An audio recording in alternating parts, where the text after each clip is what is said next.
Channel में आप लोगों को स्वागत है।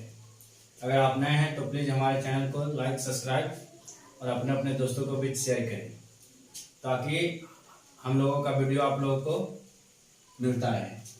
देखिए, आज हम लोग यानी कि ब्रीथ से संबंधित यानी पिछले दिन यानी पिछले का वीडियो में देखे, आज हम लोग देखेंगे यानी कि त्रिज्यखंड यानी कि त्रिज्यखंड से संबंधित यानी कि प्रश्न। अब देखिए, हम लोग देखे पिछले बार यानी कि ब्रीथ, इसको हम लोग ब्रीथ बोलते हैं। अब इस ब्रीथ में यानी कि यहाँ पे हम लोग देखे कि सेंटर होता है, सेंटर यानी कि केंद्र जिसको बोलते हैं। अब देखिए, इसको हम लोग सेंटर बना लिए। अब इसको हम लोग जो बोलते हैं कि केंद्र बोलते हैं और केंद्र को O मान लिया, यानी O बिंदु क्या है हम लोगों का केंद्र है। अब ए वाला और ए वाला दो जो देखिए यहाँ पे लाइन खींचा गया है, इसको हम लोग त्रिज्या बोलेंगे। क्या बोलेंगे? यानी कि त्रिज्या। यहाँ पे इसको हम लोग नाम दिए त्रिज्या यानी कि रेडियस, और रेडियस को हम लोग R से क्या करेंगे? डिनोट करेंगे। अब यहाँ पे जब इसको यानी कि देखे कि एक वृत्त के अंदर एक केंद्र से दो त्रिज्याओं को क्या किया गया है? खींचा गया, और ये दोनों त्रिज्याओं को एक लाइन के द्वारा क्या किया गया? यानी कि मिला दिया। तो इस मिलाने वाले लाइन को यानी कि हम लोग बोलते हैं चाप या जीवा। क्या बोलते हैं? यानी कि जीवा की लंबाई, यानी कि लंबाई। अब यहाँ पे हम लोग इसको चाप बोलते हैं या जीवा की लंबाई बोलते हैं। अब देखे कि इस पार्ट को हम लोग यानी कि क्या करेंगे? यानी कि एक त्रिभुज है। अब इस त्रिभुज में से इस पार्ट को क्या किया जाएगा? यानी कि यहां से यहां यानी कि इस प्रकार से काट लिया जाएगा। यानी कि इस प्रकार से अब आपका इसको काट लिया जाएगा। तो काटने के बाद आपका इस प्रकार से यानी कि वृत्त बन जाएगा। अब इस प्रकार के वृत्त बना तो यहाँ पे हम लोग इसको यानी देखिए यहाँ पे एक बड़ा बना, और इसी को अगर बाहर निकाल दे तो यहाँ पे देखिए ये आपका छोटा बन गया। यानी कि इसको इस प्रकार से हम लोग कर सकते हैं, यानी कि ये था इस प्रकार। अब इसको हम लोग बोलेंगे यानी कि लघु त्रिज्यखंड नाम दिया, यानी छोटा वाले को लघु त्रिज्यखंड, और यहाँ पे जो आपका बड़ा था यानी कि इस बड़े वाले को नाम दिए हम लोग यानी कि दीर्घ त्रिज्यखंड। इसको हम लोग नाम दिए बड़े वालों को दीर्घ त्रिज्यखंड, और छोटे वाले जो कटा वृत्त में से उसको हम लोग नाम दे दिया यानी कि लघु त्रिज्यखंड। आप देखें यहाँ पे यानी कि यहाँ पे आपको थीटा का कुछ न कुछ यहाँ पे वैल्यू आपको यानी क्वेश्चन जब बनाइएगा तो आपको कुछ ना कुछ थीटा का वैल्यू दे देगा। तो यहाँ पे हम लोग यानी कि देखेंगे कि त्रिज्यखंड की यानी त्रिज्यखंड का क्षेत्रफल बराबर जो होता है वो पाई r स्क्वायर थीटा बटा 360 डिग्री हम लोग को याद रखना है, जहां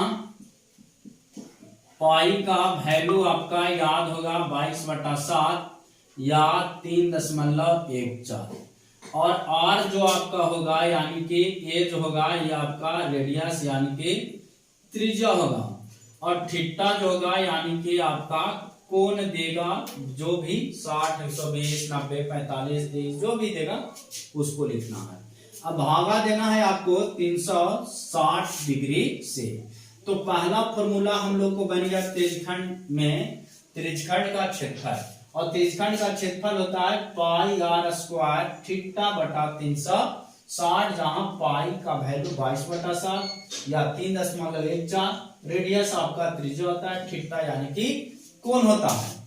अब इसके बाद यानी कि देखिए एक होता है, इसको हम लोग नाम दिए, देखिए ये यहाँ पे वृत्त है, इस वृत्त में से यानी कि इसको यहाँ पे जो यहाँ से यहाँ तक के मिलाने का काम किया, इसको हम लोग बोला चाप या जीवा, यानी कि चाप या जीवा तो इसकी लंबाई अगर आपको ज्ञात करने के लिए बोल दे तो आपको याद रखना है कि चाप की लंबाई बराबर जो होता है वो पाई आर थीटा बटा 180 डिग्री होता है। यानी आपको ये भी पता चल गया कि चाप की लंबाई जो होता है वो पाई आर थीटा बटा 180 डिग्री होता है। अब इसके बाद आपको एक और फॉर्मूला इसमें याद रखना है, यानी कि वृत्तखंड, यानी कि वृत्तखंड का कभी कभी फॉर्मूला पूछ देता है क्षेत्रफल निकालने के लिए।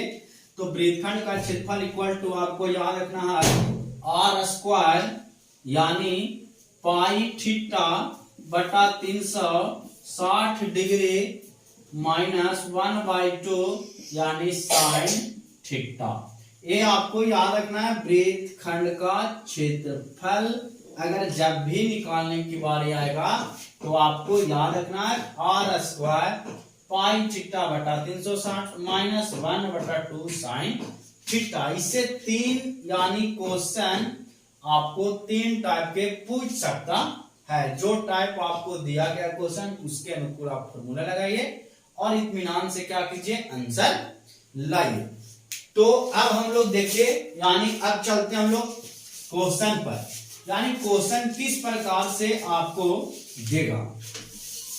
तब यहां पे देखिए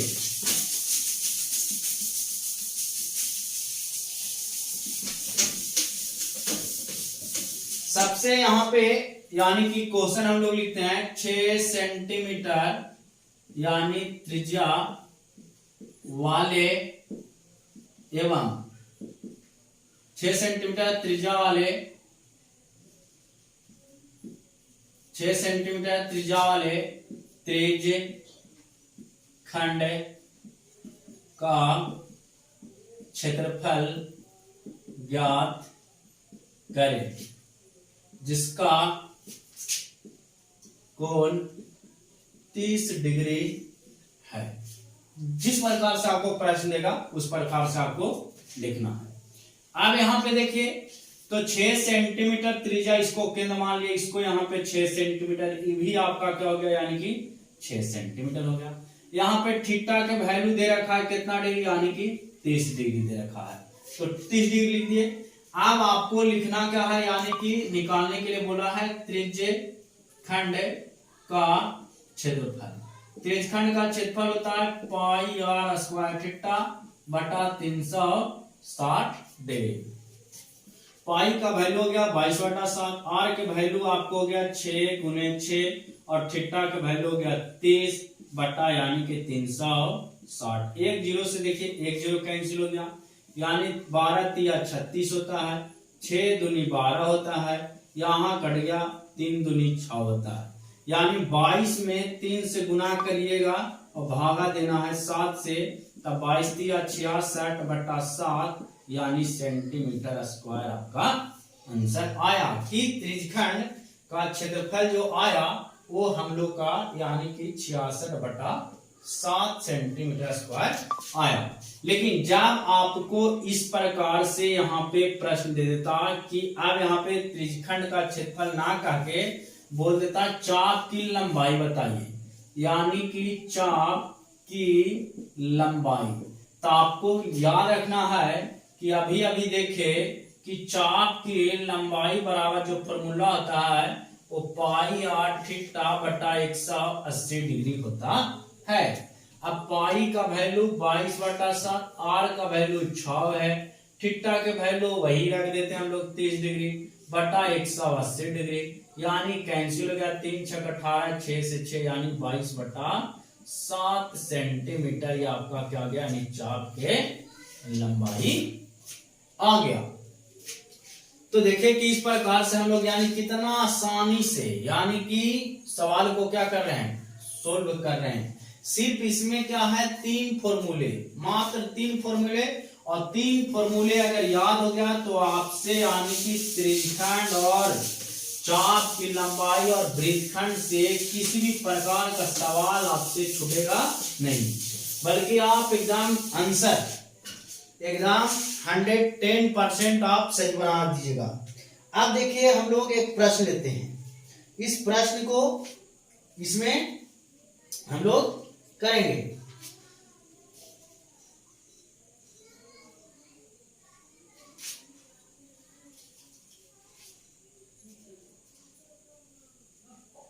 जैसे देखिए 21 सेंटीमीटर त्रिज्या के एक वृत्त में एक चाप वृत्त के केंद्र, देखिए बोला है 21 सेंटीमीटर त्रिज्या के 21 सेंटीमीटर त्रिज्या के एक वृत्त में एक चाप वृत्त के केंद्र पर 60 डिग्री का कोण बनाती है। तो नंबर 1 सवाल दे दिया चाप की लंबाई, दूसरा बोल दिया त्रिज खंड की यानी त्रिज खंड का क्षेत्रफल। अब देखिए इसमें एक यहां पे इतना देखिए कि क्वेश्चन दिया, इससे 2 प्रश्न आपको दे दिया कि पहला तो चाप की लंबाई बताइए, दूसरा त्रिज्यखंड का क्षेत्रफल निकाल के बताइए। तब देखिए यहाँ पे आप क्या कीजिए, चित्र को बनाइए। सबसे पहले त्रिज्या यानी कितना है तो 21 सेंटीमीटर, तो यहाँ 21 हो गया, ये भी क्या हो गया 21 हो गया। यहाँ पे थीटा का वैल्यू दे रखा है कितना, यानी कि 60 डिग्री दे रखा है। इसको हम लोग बोलते हैं चाप। तो चाप की लंबाई भी पूछा है तो इसको नाम दे दिए ओ, यहाँ दे दिए ए, यहाँ दे दिया बी। तो यहाँ कह सकते हैं कि एक भी चाप की लंबाई बराबर फॉर्मूला आता है पाई आर थीटा बटा 180 डिग्री। पाई का मान हो गया 22/7, आर के वैल्यू हो गया 21 गुना थीटा के वैल्यू अभी अभी पता चला है, यानी कौन बता रहा है 60 डिग्री। अब बटा में 180, एक लड्डू से एक लड्डू कैंसिल, 36 18 हो गया, 7 21 हो गया, 7 से 7 यानी 22 सेंटीमीटर आपका आ गया चाप की लंबाई। अब दूसरा यानी कि बोला है आपसे कि त्रिज्यखंड का क्षेत्रफल बताइए, तो यहां लिखिए त्रिज्यखंड का क्षेत्रफल इक्वल टू होता है पाई आर स्क्वायर थीटा बटा 360 डिग्री। तब पाई के वैल्यू 22/7, आर के वैल्यू 21 गुना 21 हो गया, थीटा के वैल्यू अभी अभी पता चला 60 डिग्री बटा 360।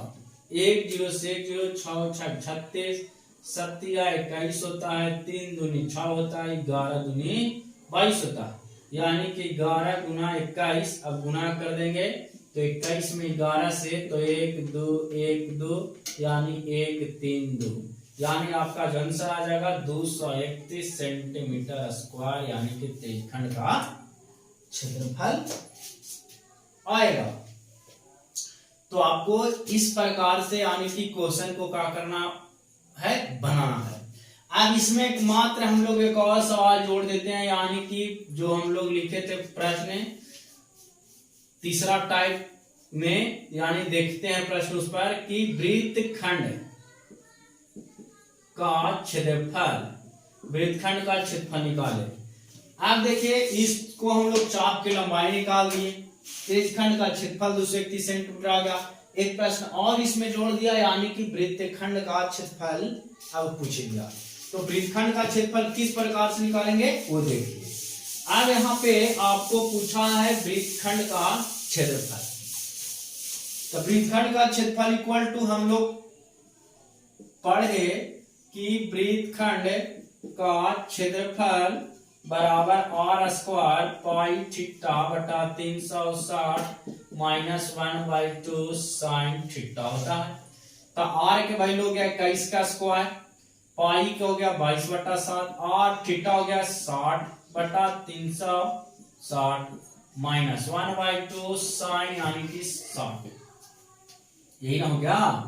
अब 21 का स्क्वायर 441 हो गया, कटेगा 1 0 6 6 36 यानी कि 3 दूनी 6 और 11 दूनी यानी कि 22, यानी 11/21 माइनस 1/2 साइन 60 का वैल्यू होता है √3/2 होता है ना? नहीं होता? होता है। साइन 30 का 1/2, साइन 45 का 1/2, साइन 60 का होता है √3/2। तो आपको याद भी होना जरूरी है थीटा का वैल्यू। अब 441 यानी 11/11/21 माइनस √3 यानी कि 4। अब जब इसको एलसीएम लीजिएगा तब यहां आ गया 441, 21 4 के एलसीएम हो गया यहाँ 84, 11 हो गया 44 माइनस यानी कि 21√3। अब 441 ब्रैकेट 44 गुना 21 गुना 1.73 बटा यहाँ गया 84, क्योंकि √3 का वैल्यू यहाँ पे हम लोग पुट कर देंगे। अब 21 में गुना करेंगे कितना से, देखिए यहाँ पे 173 में 21 से, तो यहाँ गया 3 7 1 6 14 2 1 3। अब यहाँ गया 3 6 6 12 1 13, यहाँ 4 और 1 5 और एक यहाँ गया 6 यानी 3, यानी 36 पॉइंट यहाँ लिख सकते हैं कि 441 44 माइनस 36.33 बटा 84। तो 441 गुना घटा दीजिएगा यहाँ में 44 को, तो 44 घट जाएगा तो यहाँ जाएगा कितना 7 9, तो यहाँ पे 6 3 13, तो 6 12 13 यानी 7, यानी 7.67 बटा 84। अब आपको दिख नहीं रहा तो यहाँ पे हम लोग देखेंगे, यहाँ गया 441 गुना 7.67 बटा 84। अब इसको आप भागा दीजिएगा तो देखिए आराम में क्या था, इसको हम लोग तोड़ के लिख सकते हैं 21 गुना 21, 21 को क्या होता है 84, यानी 21 गुना 7.67 बटा 4। अब गुना करेंगे तो कितना हो जाएगा, इसको बट्टा में आ गया 0 400। अब इसको हम लोग लिखेंगे यानी 7 6 7 बटा 21, तो यहाँ हो गया 7 6 7 14 12 13 14 और एक हो गया 15, इन होगा 7 हो गया 0 0 1 1 5 1 6 यानी 1, यानी आ गया 16 1 0 7 बटा 400, यानी 400 को 16 4.32 मान लिया जाए, यानी कि आपका आंसर सेंटीमीटर स्क्वायर में इस प्रकार से आएगा। तो आपको वृत्तखंड का क्षेत्रफल पूछे तो इतना करना पड़ेगा, आपको सॉल्यूशन करने आना चाहिए। तो इस प्रकार से हम लोग देखें कि जितने भी त्रिज्यखंड में प्रश्न को पूछे जाते हैं उन सभी को इस वीडियो में हम लोग देखें।